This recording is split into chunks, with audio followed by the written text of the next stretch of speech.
السلام علیکم ورحمۃ اللہ۔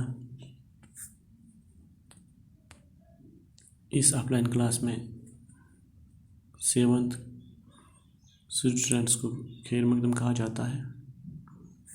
سائنس اور جنگ، جس کے ہم نے 2 حصے پڑھے ہیں، آج ہم اس کا تیسرا اور آخری حصہ پڑھیں گے۔ جیسا کہ آپ نے ان 2 حصوں میں یہ جان لیا تھا کہ پہلے زمانے میں جنگیں کیسی لڑی جاتی تھی، یعنی تب جسمانی طاقت اور پھرتی کا مقابلہ ہوتا تھا، سیدھے سادے ہتھیار ہوتے تھے۔ پھر سائنس کی ترقی کے ساتھ ساتھ سائنس نے بہت سارے جنگی اسلحہ جو ہیں یا ہتھیار جو ہیں وہ ایجاد کیے۔ تو اس کے بعد ہم یہ کہتے ہیں کہ موجودہ دور کی جنگ جو ہے فوجوں کی جنگ نہیں بلکہ سائنس کی جنگ ہے، اور یہ صحیح بھی ہے۔ تو ہم نے یہاں پہ یہ بھی پڑھا تھا کہ سائنس کے آج تک کے خطرناک ایجاد شدہ جو ہتھیار ہیں ان میں ایٹم بم جو سب سے خطرناک ہتھیار جو اب تک ایجاد ہوا ہے، ہائیڈروجن بم ہے۔ اسی طرح سے مختلف قسم کی جو میزائل ہیں یا زہریلی گیس جن کی ایجاد سائنس نے کی ہے، جو جنگ کے دوران استعمال کی جاتی ہے، تو یہ سب جو ہیں بہت زیادہ طاقتور چیزیں ہیں، یعنی ان کے اندر بہت جو طاقت چھپی ہوئی ہے، یہ دنیا کو چند سیکنڈوں میں تباہ کر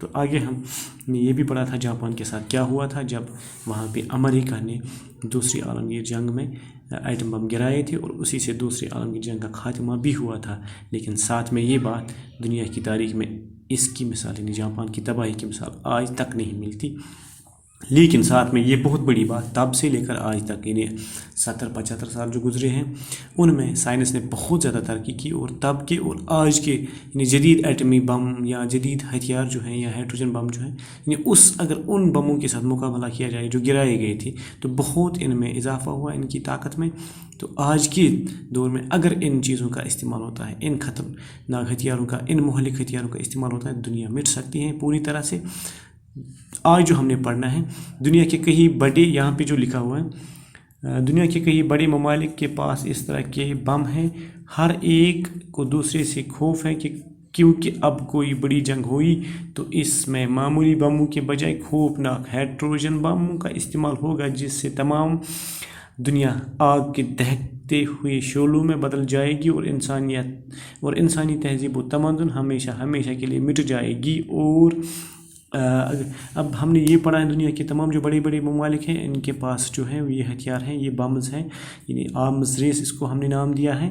تو اس ریس میں اب سب کے سب جو ہیں لگے ہوئے ہیں، تو بہت سارے ملکوں نے اس ریس میں جو ہے کامیابی حاصل کی ہے، وہ بم بنا چکے ہیں اور میزائل خوفناک بنا چکے ہیں، ہائیڈروجن بم ان کے پاس ہیں۔ تو اب ہر ایک ملک کو دوسرے ملک سے خوف ہے کہ کہیں جنگ نہ چھڑ جائے، کہیں جنگ نہ ہو جائے۔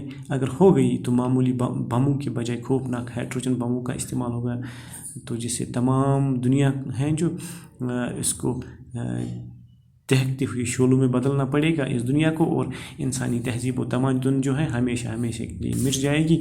اور اگر تمام دنیا تباہ بھی نہ ہوئی تو اس کا ایک بڑا حصہ مٹ جائے گا۔ اگر تمام دنیا نہیں مٹی لیکن تو بھی ایک بہت بڑا حصہ جو ہے وہ مٹ جائے گا، لاکھوں لوگ اپاہج ہو جائیں گے۔ اپاہج کا مطلب بیکار، معذور، لولا لنگڑا یا لولے لنگڑے بن جائیں گے۔ بہت سے ہرے بھرے علاقے جو ہے تپتے ہوئے ریگستان بن جائیں گے۔ ریگستان کا مطلب وہ جگہ جہاں ریت ہی ریت ہوتی ہے، اور یہ زمین جو ہے قابل کاشت نہیں ہوتی ہے، یعنی پھر ہماری زمین جو ہے بنجر بن جائے گی۔